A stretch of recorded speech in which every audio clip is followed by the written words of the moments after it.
হয় অসম কাশ্মীৰ হোৱাৰ দিশে আগবাঢ়িছে। এই কথা আমি আজি কোৱা নহয়, আজি আমি বহু বছৰৰ পৰা আমি চিঞৰি আহিছিলোঁ। আমি ৰাজনাথ সিং ডাঙৰীয়াক 2015 চনতেই আমি এক স্মাৰকৰ জৰিয়তে আমি জনাইছিলোঁ যে অসমৰ যি জেহাদী গঢ় লৈ উঠিছে, জেহাদীক মষিমূৰ কৰিবলগীয়া হ'লে আমি হিন্দু টাস্ক ফ'ৰ্চ, হিন্দু যুৱকৰ জৰিয়তে হিন্দু টাস্ক ফ'ৰ্চ আমি গঠন কৰিবলৈ আমি আহ্বান জনাইছিলোঁ। আৰু বৰ্তমানৰ মুখ্যমন্ত্ৰী ডক্টৰ হিমন্ত বিশ্ব শৰ্মাদেৱকো আমি এক স্মাৰকৰ জৰিয়তে আমি জেহাদী কাৰ্যকলাপ ৰোধ কৰিবৰ কাৰণে আমি আহ্বান জনাইছিলোঁ 2021 বৰ্ষতে। কিন্তু তেতিয়া হয়তো তেখেতসকলে আমাক গুৰুত্ব আৰোপ কৰা নাছিল। কিন্তু এতিয়া শেহতীয়াভাৱে যেতিয়া মাদ্ৰাছাত জেহাদীৰ নিৰ্মাণ কাৰখানা হিচাপে চিহ্নিত হৈছে, তেখেতসকলে এতিয়া সেইলৈ দৃষ্টিগোচৰ হৈছে।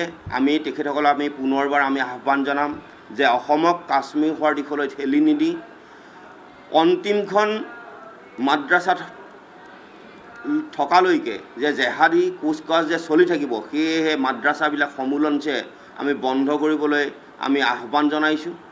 আৰু চৰ চাপৰিত গঢ় লৈ উঠা বিভিন্ন প্ৰান্তৰ পৰা আহি যিসকলে বসতি কৰিবলৈ লৈছে, যিসকল কোনো পৰিচয়বিহীন লোক, তেখেতসকলক যাতে উৎখাত কৰিব পাৰে আৰু হিন্দু টাস্ক ফ'ৰ্চ গঠন কৰি হিন্দু যুৱকৰ জৰিয়তে এই জেহাদী ৰোধৰ যি আমি কাৰ্যপন্থাৰ কথা উল্লেখ কৰিছিলোঁ, তাক যাতে কাৰ্যকৰী কৰে। আৰু অসম আৰক্ষীৰ লগত যে সেনাবাহিনী যাতে নিয়োগ কৰে আৰু অত্যন্ত কঠোৰ দৃষ্টি নিক্ষেপ কৰি জেহাদীক ৰোধ কৰিবৰ কাৰণে আমি আহ্বান জনাইছোঁ। আৰু ভৱিষ্যতে অসম যাতে কাশ্মীৰ